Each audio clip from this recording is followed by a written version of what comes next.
শুক্রবারে আসরের পরে একটি আমল করুন, মাগরিবের আগে ফলাফল দেখে আপনি অবাক হয়ে যাবেন ইনশাআল্লাহ।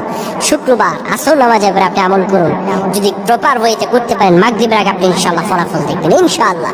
অনেকে আছে আমরা ফ্রাস্ট্রেশন হয়ে যায়, কেন দোয়া কবুল হয় না, দোয়া কবুল হচ্ছে না, এত তো আমল করি কিন্তু আমলটা আপনি পারফেক্টলি করতে হবে তো। অনেক ভাইয়েরা যারা ঋণগ্রস্ত আছেন, অভাবে আছেন, একদম খুব খারাপ চলে ভুগতেছেন, যাদের হ্যাপিনেস বলতে কিচ্ছু নাই, একদম চারপাশের অশান্তিতে একদম বিরাজ করছে, কোনো শান্তি পাচ্ছেন না জীবনে, আপনি আমলটি করুন।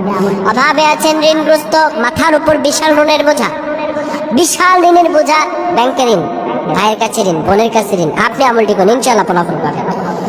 শুক্রবার আসর নামাজের পরে আপনি বসে যাবেন, কারোর সঙ্গে কথা বলবেন না। শুক্রবারকে বলা হয় একটি দুরুদের দিন।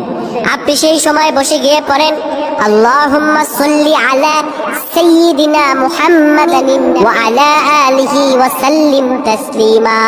আল্লাহুম্মা সাল্লি আলা সাইয়্যিদিনা মুহাম্মাদিন নবিয়্যিল উম্মি ওয়া আলা আলিহি ওয়া সাল্লিম তাসলিমা। যদি করতে পারেন আপনার নসিব খুলে যাবে ইনশাআল্লাহ, আপনার ভাগ্য খুলে যাবে। আপনি আজই আমলটি করুন, ইনশাআল্লাহ ফলাফল পেয়ে যাবেন। শুক্রবার আসর নামাজের পর করবেন, মাগরিবের আগে দেখবেন শরীরটা একটু হালকা লাগছে, মনে হয় দোয়াগুলো কবুল হয়ে গেছে। আপনি নিজেই নিজের মধ্যে একটা ভালো ফলাফল দেখতে পাবেন ইনশাআল্লাহ। আমাদের প্রত্যেককে আল্লাহ কবুল করুক, আল্লাহুম্মা আমিন।